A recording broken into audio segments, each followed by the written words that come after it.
if you're still in contact with someone who dogged you, dogged your friends, dogged your family, and ruined your perception of love, ruined your trust with anybody,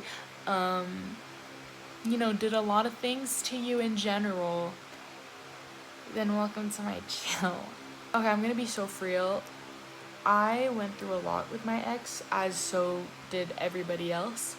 However, a lot of people have a lot of strength and courage to end the conversation, cut the ties, cut the contacts. However, it's hard for me. And I'm gonna give you a few reasons as to why it's hard for me to let go.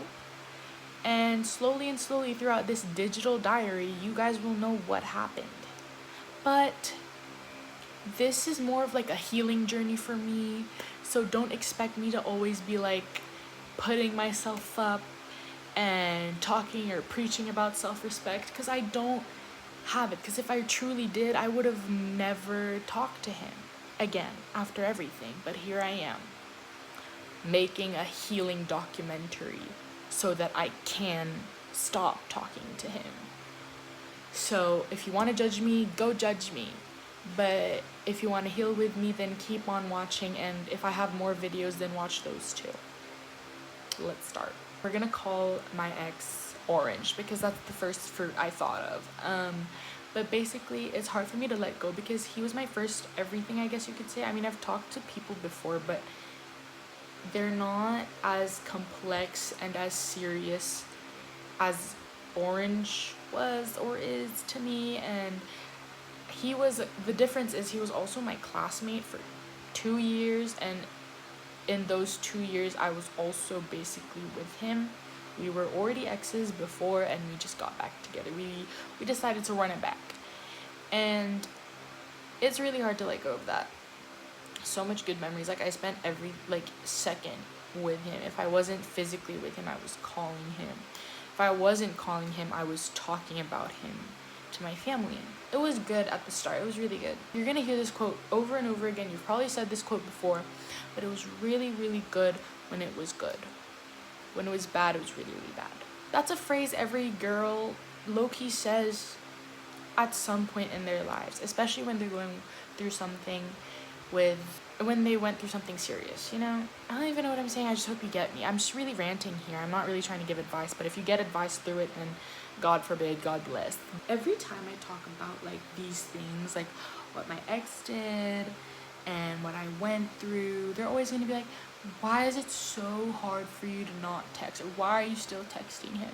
And to that I say, I have enough self-respect, but I also have so much love for this person that it's just hard for me to let go in general. Though I'm still talking to him, it's not like I am back together with him, because I think that's where my self-respect actually shows up, because I know that there was too much things that went down for me to even come back and to even make the relationship right again. I always say to myself that maybe if you put enough effort, it'll work.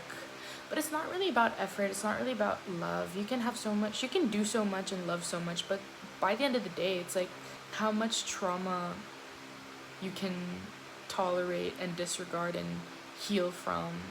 If there's still a really deep wound, then there's no way right now for you to continue a relationship. You kind of have to heal that, and if that can't be healed, you have to let it go. That's what I keep trying to tell myself. And that's also why it's so hard for me to let go. I think what I'm dealing with more here is I'm still attached to this person mad. He was my first everything, so it's so difficult to move on from something like that. And given that I'm still young, I don't really have a bar to match up, my bar is pretty high, I guess, or low. I don't know, it depends, because he set whatever it is. Hold on, I actually got a text from somebody. Oh my god.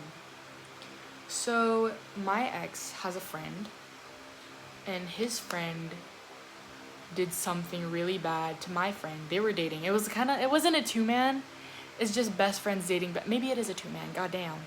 And now we're both single, like me and the girl. And she texts me right now, he broke no contact. And I can't even get mad at her for it. If anything, I get her. What I'm trying to say is, if you think they're worth it, then go text them back. If you think that they can change, then go text them back. But if you think that they can change in the span of a month or 2 months, then you're out of your mind. Am I out of my mind?